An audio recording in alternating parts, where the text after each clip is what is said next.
Hello. Right. If there's any weird noise in the background, it's the game, it's not me. There's a lot of ambient sounds in this game. This is Vampire Masquerade 2. Now, I have only just scratched the surface, like literally half an hour, 40 minutes into it. It looks really nice, plays really well. I think it's going to be all good. I really don't see any kind of issues with it so far. No doubt I'll probably find some by the end of it.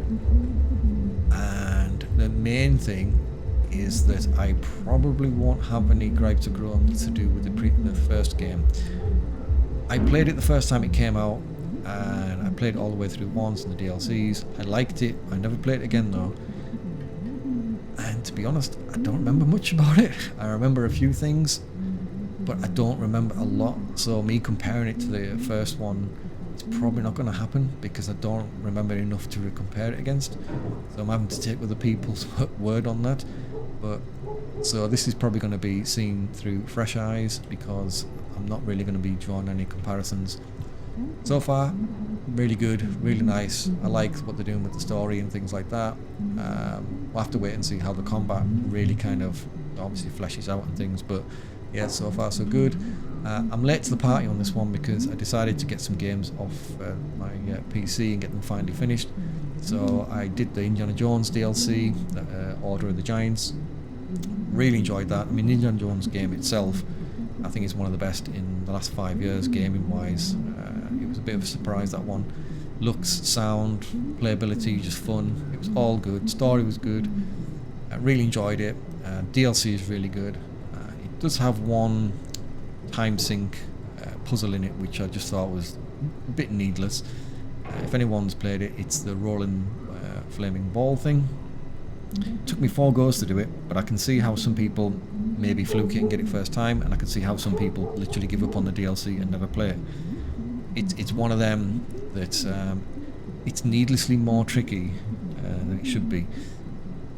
Some of it is not actually the puzzle itself, it's the controls, and that's what was usually messing things up for myself. I knew what to do and understood how to do it, but it was placing certain things correctly was usually what was sinking it for me. So it took me 4 attempts to do it, and it was quite frustrating by the time I got to number 4. Anyway, apart from that, yeah, really, really good and worth it.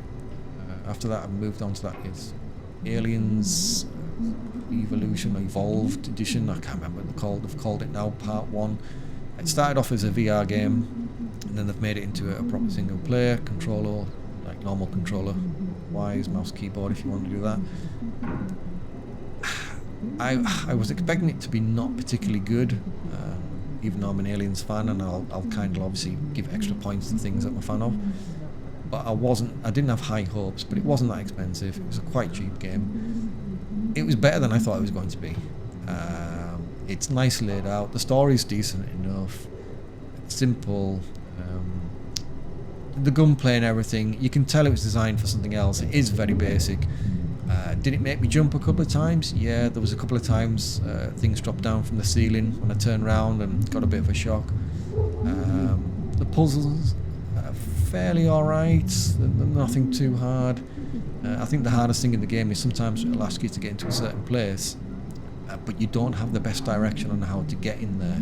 Because you've been through the game and all the corridors look the same, sometimes it's hard to tell whether it's wanting you to crawl through an air vent, or if it's wanting you to go through a door, or is it wanting you to power something else on to get through that door. And some of that can be a bit frustrating, and it feels like it's padding the time out again. Probably my biggest gripe with it is I don't have an issue with trying to figure things out how to get into places, but the game's on a timer where it seems like every so often it purposely sends either 1, 2 or usually 3 aliens your way for you to kill, which is fair enough.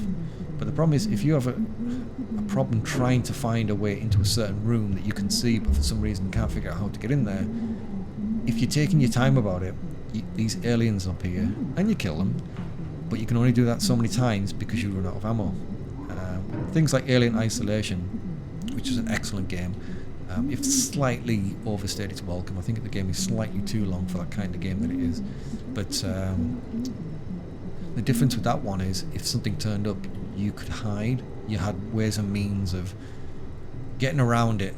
With this one, you kind of have to stand there and kind of have to kill them and then try and figure out how to get this thing in, and then hopefully you do before the next lot come, because if like you get 2 lots of them appearing, you're gonna end up with no ammo. And that happened a few times where it was easier if I got stuck trying to figure out a way in.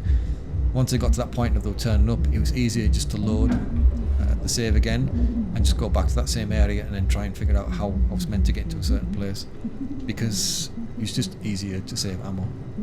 But yeah, it was better than I thought it was going to be, and I will get the second part. Decent game, but yeah, it's. I would certainly. I mean, in the UK, I mean, I paid 20 for it. I certainly wouldn't pay more than that for it. I don't think it's up there to justify a higher price tag. Then after that, for some bizarre reason, I was on Good Old Games, GOG as it were, just looking at stuff, and Blade Runner, the enhanced edition, or if you want to call it that as such, the old 1997 game, turned up on there, and it was only £1.97. I was like, it was always one of those things that even back in the day, I remember back in 1997 seeing a massive wall poster for it, and I was like, oh my god. But I didn't have a PC, I only had like, I think it was consoles at the time, and buying a PC wasn't something that I was going to be doing. And I remember seeing that post and thinking, oh, that looks amazing, I'll have to play that game one day. And then when I did get a PC, for some bizarre reason, I think I was just distracted by the nice, pretty, shiny looking games out at the time, because obviously years had already moved on. I think when I first got my first PC, it would be year 2000, and I kind of forgot about Blade Runner the game, even though I'm a fan of the film and stuff, and you had all the nice looking games out by then. And as the years went on, it turned out that you couldn't really play the game anymore because you kind of needed an older PC. There was ways and means, emulator wise and other such things, but again, it just kind of slipped to the back of the mind. And until I seen this on there, and I thought, oh my god, I can't believe I've never actually got around to playing this and seeing what it's all about, because so many people said it was so good. And there's a lot of stuff in that game which really impressed me.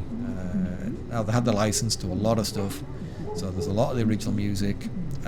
There's a lot of the original cast have come back to do the voices as well. I was really surprised on the amount of people that got to come back. The actual game itself, it's set at the same time as a Blade Runner film. It kind of takes a little bit of disbelief, well, because I mean on some areas, like Deckard must just walk out and then this McCoy guy must walk in because it's so close to the story. But it's nice how they kind of interwove some of the story aspects, and you get to see some of the older characters coming back again, and it's like I say, yeah, it's very impressive who they got to do the voices and got them to come back and do all that kind of stuff again. But I would say the game is very good until about the last 10-15% of the game, where it just feels like they weren't too sure how to wrap it up, or like, while it was sticking close to the original film, it worked, but when they started to kind of like have to do their own thing a bit near the end, it felt like it kind of lost its way a bit. But even up to that point, I was just really impressed, really impressed with what they were able to do back then. And the thing which really stood out as well is the fact that depending on what you do on certain times and what order, you can get a different playthrough. I finished it, and then I remember looking and thinking, I never met that person that person did. And I looked online and I could see someone, because they went to a certain place at a certain time, they spoke to a certain person, or a certain thing happened differently, which had changed the chain of events for later on. And then I looked at some more videos when I'd finished my playthrough, and I was like, I never got that, or this person never got that, what I got. And I was like, there's a lot of different things can happen in that game just by being at certain places, or maybe shooting a certain person, or not shooting a certain person. It's quite impressive what they did. You could probably play through that game a few times and get a few different story direction changes and stuff. So I was very impressed with that. But yeah, so that's one off the bucket list as such. Finally got round to finishing Blade Runner game. But yeah, on the gaming side, the next report will probably be to do with this one. Once I get this one done and out the way.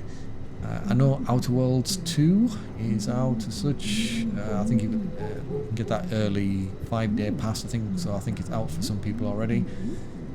I'm not too sure on that one. I got the first one, but I don't think I finished it. I think I got halfway and then either something else lured me away, distracted me, or I just got bored. It's one of the two, I don't know, but at some point I've gone off and just give up on it. So I'm not entirely sure what it was, but maybe if it's a good price, if I can find it for a good price in a month, maybe I might come to it. A lot of it will depend on how fast I finish this one. I need to see what else will be coming out. Although, there's another one, I'm trying to think off the top of my head now.